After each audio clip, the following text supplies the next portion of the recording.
نحمده ونصلي على رسوله الكريم اما بعد فاعوذ بالله من الشیطان الرجیم بسم اللہ الرحمن الرحیم۔ السلام علیکم ورحمۃ اللہ وبرکاتہ۔ آج میں اپنا سبق جس تختی سے شروع کرنا چاہتا ہوں وہ تختی نمبر 4 ہے، حرکات کی تختی ہے۔ حرکات کہتے ہیں زبر زیر پیش کو، اور جیسے انسان ایک اپنے اعتبار سے حرکت کرتا ہے کہ انسان کبھی حرکت کرنا آگے کی طرف، کبھی پیچھے کی طرف، کبھی دائیں بائیں، تو یہ انسان کی ایک اپنی حرکت ہے۔ اسی طرح اب الفاظ کے اعتبار سے بھی حرکت ہو گئی، لفظ بھی حرکت کرے گا، کبھی ادھر کبھی اوپر۔ جب لفظ اوپر کی طرف حرکت کرے گا یعنی زبر کہا جاتا ہے، زبر کہتے ہیں اوپر کی طرف کو، زیر کہتے ہیں زیر زمین جیسے نیچے کی طرف کو، اور پیش کہتے ہیں سامنے، یعنی جیسے میرے کوئی پیش ہے، پیش امام کہا جاتا ہے کہ پیش امام سامنے پیش ہے، تو پیش یعنی سامنے کی طرف حرکت ہوگی۔ لفظ کی کبھی اوپر کبھی نیچے کبھی سامنے کی طرف حرکت ہوگی، تو اس اعتبار سے لفظ کی 3 حالتیں ہو جاتی ہیں۔ وہ لفظ کی حرکت کس اعتبار سے ہوگی؟ لفظ کی آواز کے اعتبار سے ہوگی۔ لفظ کی جو آواز ہوگی وہ اسی کی حرکت ہوگی، یعنی لفظ کی آواز کبھی زبر کی طرف نکلے گی، لفظ کی آواز کبھی زیر کی طرف نکلے گی، کبھی لفظ کی آواز پیش کی طرف نکلے گی۔ تو اب ہم نے اس لفظ کی اس کے مخرج کے اعتبار سے ادائیگی کرنی ہے، اور جب ادائیگی کریں گے وہ لفظ جو ہے وہ اس جگہ سے اس مخرج سے نکلے گا تو وہ حرکت اختیار کرے گا، تو اسی وجہ سے زبر زیر پیش کی تختی جو ہے علیحدہ سے بیان کرتی۔ اب میں اس تختی میں حمزہ سے لے کر یعنی الف جو ہوتا ہے، الف اس کو زبر زیر پیش اور ساکن ہونے کی حالت میں الف کو حمزہ پڑھا جاتا ہے۔ کیوں؟ اس لیے کہ الف کی آواز جو ہے حمزہ کی نکلتی ہے جب الف کے اوپر زبر زیر پیش ہوتا ہے، تو اس وجہ سے اس کو حمزہ کے قائم مقام کر دیا جاتا ہے، تو پڑھنے میں بھی پھر حمزہ ہی قرار دیا جاتا ہے کہ حمزہ ہی پڑھا جائے گا۔ اور اب میں جو سبق اپنا شروع کروں گا، حروف حلقی میں جتنے بھی الفاظ ہوں گے ان کو بیان کیا جائے گا، پھر اسٹیپ بائی اسٹیپ جو ہے نا وہ بیان کروں گا کہ ہر لفظ کی کس طرح ادائیگی ہوگی۔ تو یہ اب نا حروف حلقی ہیں، حمزہ، ہا اور عین، غین، ہا، خو۔ اب یہ حمزہ، پہلے حمزہ کے بارے میں ہے کہ حمزہ زبر زیر پیش کی ہوگی، اور ہا جو ہوگا زبر زیر پیش کی حالت میں ہوگا، عین زبر زیر پیش کی حالت میں اس طرح، ہا، غین اور خو، یہاں تک میں بیان کروں گا حروف حلقی ہیں۔ اور پھر آگے قاف کے اعتبار سے ہوگا، جیم کے، وہ جس طرح کی انہوں نے تختی اس طریقے سے بنائی ہے کہ اس تختی میں جو ورڈز ہیں نا جہاں سے ادا کیے جاتے ہیں اسی اعتبار سے انہوں نے تختی میں ہر ورڈ ترتیب وائز دیے ہیں، مخرج کے اعتبار سے الفاظ کو ترتیب دیا ہے تو اس تختی میں۔ اب میں حروف حلقی میں سے جو حروف ہے، پہلا یعنی حمزہ ہے، اس کو بیان کر کے حمزہ کی آواز نہ اتنا جھٹکا دیا جائے کہ بالکل ہی جھٹکا بھی نہ ہو، نارمل ہی ہو، اور نہ اتنا لمبا ہو کہ کھڑی زبر کے برابر ہو جائے، ایسا بھی نہیں ہے، درمیانی حالت میں ہو۔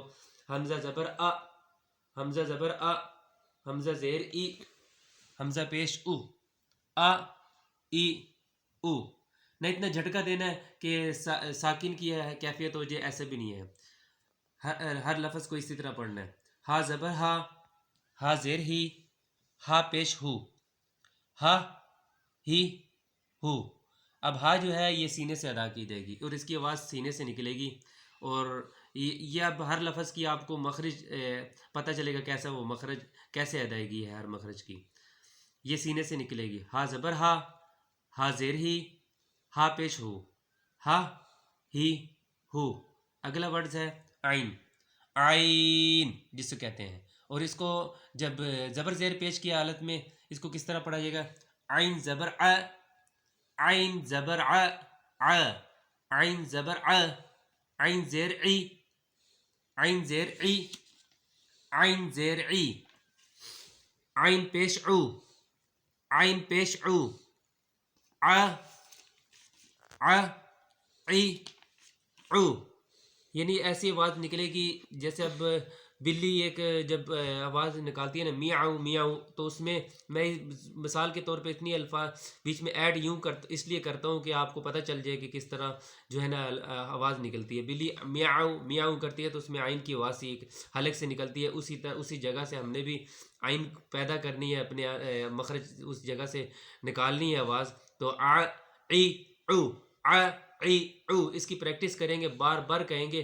اس کے لیے کبھی ایک دن بھی لگ جائے گا، کبھی 2 دن بھی لگ جائیں گے. کسی بچے کی اپنی ایک ہوتی ہے گلے کا اپنا ایک ہوتی ہے تو بناوٹ ہوتی ہے، تو وہ جلدی ادا کر دیا جاتا ہے، کوئی جلدی ادا کر دیتا ہے، ہر بچے پہ ڈپینڈ نہیں. اور اسی طرح اگلا ورڈز ہے ہا. ہا زبر ہا، ہا زبر ہا، گلے سے نکالنا ہے. اور وسط حلق ہے اس کا مخرج، جو گلے کا درمیانی حصہ ہے. گلے کا اوپر کا حصہ ہوتا ہے، گلے کا نیچے کا حصہ ہوتا ہے، یعنی اس کا نچلا حصہ ہے، ایک اوپر والا حصہ ہے، ایک یہ درمیانی حصہ ہے. اس درمیانی حصے کی جو حصہ ہے نا، اس حصے سے ٹکرا کے آواز نکلے گی یہ عین اور ہا کی. ہا بھی وہیں سے نکلے گا، عین بھی وہاں سے گئے، اور اس کی آواز ایسے نکلے گی. ہا زبر ہا، ہا زبر ہا، ہا زبر ہا، ہا زیر حی، ہا زیر حی، ہا زیر حی، ہا زیر حی، ہا پیش حو، ہا پیش حو، ہا پیش حو، ہا حی حو. غین زبر غو، غین زیر، غین پیش غو، غو غی غو. اب غین کو موٹا بھی پڑھنا ہے، حروف ہلکی میں سے ہے لیکن موٹا بھی پڑھنا ہے، اور گلے سے نکلتا ہے. اور اس میں اتنی اس میں اس کا احتیاط کرنی پڑے گی کہ اس کو تھوڑا موٹا پڑھنا ہے. یہ غین مشکل نہیں ہے. کئی لوگ غین کو گاف بھی پڑھنے لگ جاتے ہیں، گاف جیسے اردو میں استعمال کرتا ہے، وہ گاف گا نہیں پڑھنا. غین، غین زبر غا، گا لفظ بیچ میں نہ آئے اور صحیح پڑھا جائے. غین زبر غا، غین زیر غی، غین پیش غو، غا غی غو. آگے خوا زبر، خوا زبر خوا، خوا یہ بھی حروف ہلکی میں سے حروف ہے. خوا زبر خوا، خوا زیر خی، خوا پیش خو، خوا خی خو. اب اس کو کئی بچے کھا کھی خو بھی پڑھ دیتے ہیں، جیسے کھے لفظ استعمال ہوتا ہے اردو میں، کاف اور ہے کو اکٹھا کر کے جو کھے لفظ استعمال ہوتا ہے، وہ کھے کھا کھی کو استعمال کرتے ہیں بے احتیاطی کی وجہ سے، یعنی لاپرواہی کی وجہ سے کھا کھی خو کہتے ہیں. لیکن خوا خی خو موٹا کرنا ہے اور خوا خی خو پڑھنا ہے. اور غین کو غا غی غو گاف نہیں پڑھنا، اور خوا کو خوا خی خو پڑھنا ہے. خوا خی خو. اب یہ جو حروف ہلکی ہے اس کے یہ مکمل ہوگی، اس کا اختتام ویڈیو کا مکمل کرتا ہوں. تو یہ جو ہے ہر لفظ کے اعتبار سے ترتیب دی گئی ہے.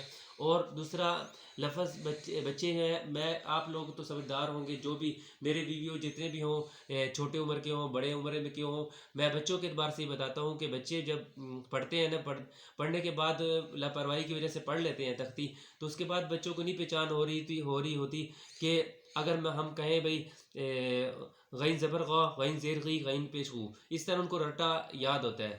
تو اب ہم الٹے سے کہیں کہ یہ کیا ہے، غین پیش غو پوچھیں گے تو ان کو نہیں پتہ چل رہا ہوگا. غین زیر غی یعنی زبر زیر پیش کی ان کو پہچان ہو.